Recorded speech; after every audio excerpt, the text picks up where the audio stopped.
Okay, so welcome to Siargao Island. Maybe not what you expected. Looks a bit like a marsh and like an overpriced destination perhaps. But anyways, today what I want to talk about is the problem with dating in the Philippines. I've been here for coming up on a year now, and I've definitely seen some issues with dating with the multiple women that I've encountered. And there's a common trend among every woman that I have encountered. If you're willing to date women perhaps in their 40s, you may not encounter this as much. But for those of us that are dating women in their 20s and 30s, you're going to encounter this pretty much every single time, 100% of the time. As a Westerner, God forbid you be a YouTube star that they're seeing make a lot of money. I know I'm not allowed to be a star, but having 24,000 subscribers or almost 5 million views or whatever, you kind of are looked at that way if they're watching, the support for your channel and stuff. But God forbid that you're that. But even just being like a regular guy that came over here with money or having a social security check or whatever your bag is, you're going to encounter the same problem with every single woman.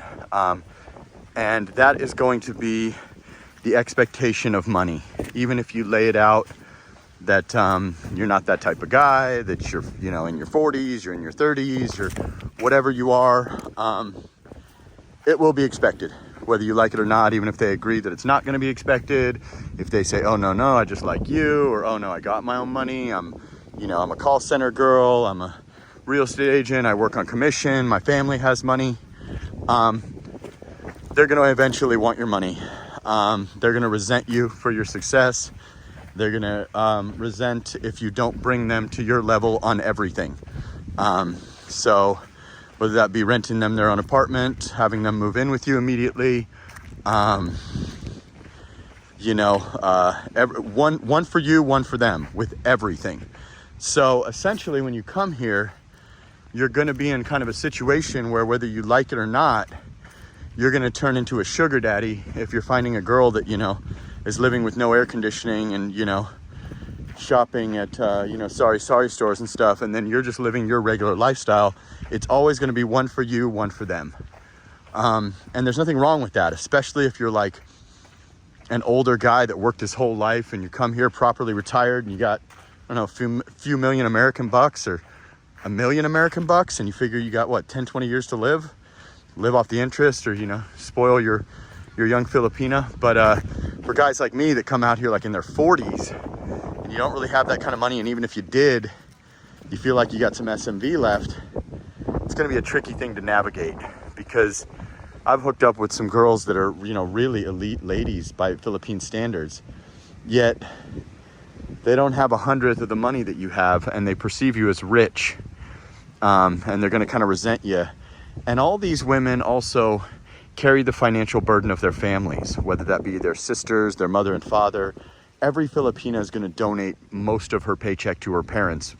Almost sometimes if the parents are okay even, they will still kind of, donate that money. And that's just the Filipina culture. So when you get with them and become their official boyfriend or their husband, you will shoulder that burden. Even if you lay out beforehand that you won't, you will. So it's just something to be aware of.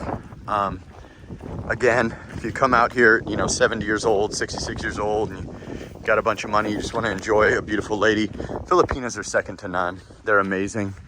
But you will find yourself feeling financially obligated, or you will have to cut ties. That's the honest truth as someone that's here, that's dating these girls. And these girls are not, they're not beggars. They're not girls that are making 430 pesos a day in Boracay. These are girls that are making a few bucks, that work on commission. They work at call centers. They're making 1,000 pesos a day or whatever. 1,000 pesos a day is $18. That's not exactly setting the world on fire, but by Philippines metrics, that's an excellent living. So that's kind of what you're going to run into, is the financial obligation that even if you think you don't have it, you have it.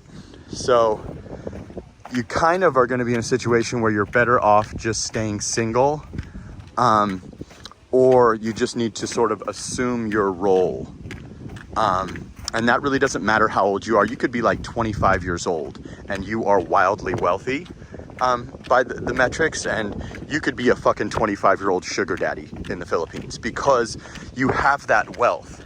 So, you know, if you are like a total Chad and you're doing well in the United States, you know, you might not even need to move to the Philippines. If you're 66 and you got no SMV, that might be your best bet to just pay the cost, because like someone said in my live earlier, it's going to be a lot less to be a sugar daddy here. And you basically have no choice but to be a sugar daddy when you're in your, 70s. So, I mean, it kind of depends, but, you know, not all that glitters is gold. And as much as these women are amazing, you will shoulder a financial burden sooner than later if you don't cut ties with these women. Could be as soon as a weekend, could be months and months or a year in, but you will find yourself paying for things and elevating lifestyles and getting them the same iPhone as you, getting them clothing, making sure that they eat 5-star meals every single day. If you eat like that, if you want to downgrade your lifestyle to match her energy, you can do that too. But most of us aren't interested in doing that. So that's just a cautionary tale and kind of a word to the wise of what can be the problem with dating in the Philippines across the board. Most guys come over here, you know, they kind of know the deal.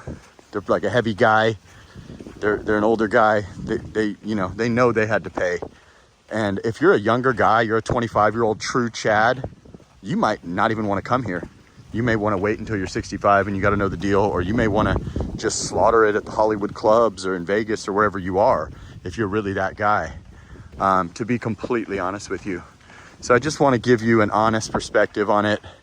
Not saying don't come here, not saying I'm leaving. What I'm saying is know the deal and have no illusion that just because you're young or you're handsome or you're middle-aged or you were getting ladies in the United States, that you won't be shouldering financial burdens for these young women.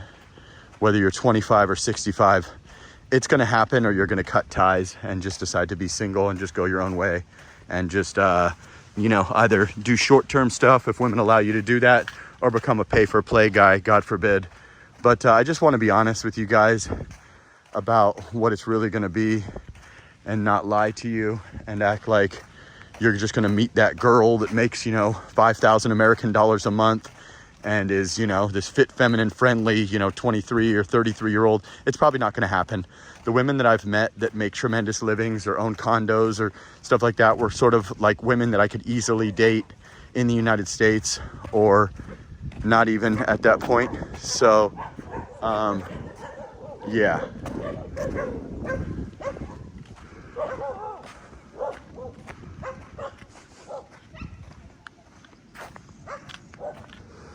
That's the honest truth. And, I just want to be honest with you guys about the pitfalls of dating in Southeast Asia, and especially like the Philippines and like Thailand and stuff. You're going to end up being a financier, whether you like it or not, or you're going to do short-term stuff, or, depending on your value, that's just what it's going to be. So, like, comment, subscribe, share the video, and just be aware of that. If you're really that guy in the United States, you may not need to come here. If you're an older person and you know the deal, probably nowhere better. But in reality, it's just a relatively less fortunate country that, it is what it is, guys. In the beautiful Siargao Island. A little bit underwhelmed with this, but Siargao is good if you're a couple, or you're a fake poor couple that is actually loaded with cash. This is the place. If you want to come here for a month and you're a surfer, you'll love it to death. If not, I would suggest Boracay Island, Palawan, the other islands. But definitely a beautiful place, and definitely been a nice experience being here. Sana all for a while, guys.